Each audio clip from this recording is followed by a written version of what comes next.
কবিতাৰ শিৰোনাম হেঁপাহ।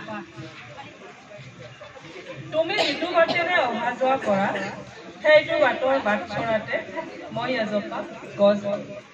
তুমি যিটো বাটেৰে অহা যোৱা কৰা সেইটো বাটৰ বাট চৰাতে মই এজোপা গছ হ'লো।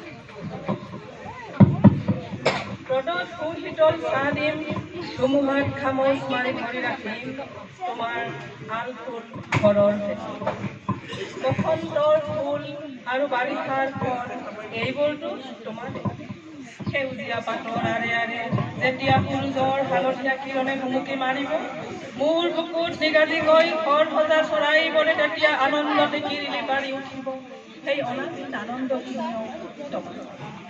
তাৰোপৰি তুমি পাবা নিৰ্ভেজাল অম্লজান, যি আজিৰ দিনত বৰ মহঙা।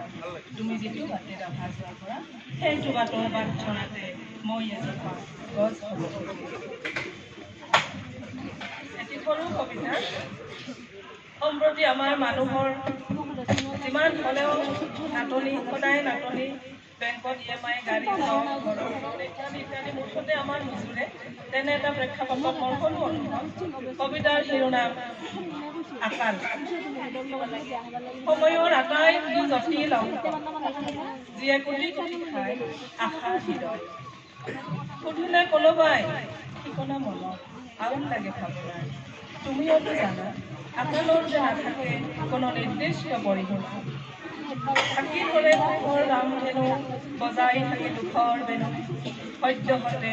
সদ্যহতে জীৱন এক কঠিন শিলালিপি, যাৰে জহে ৰদে শীতে নিশ্চল নিৰুত্তাপ।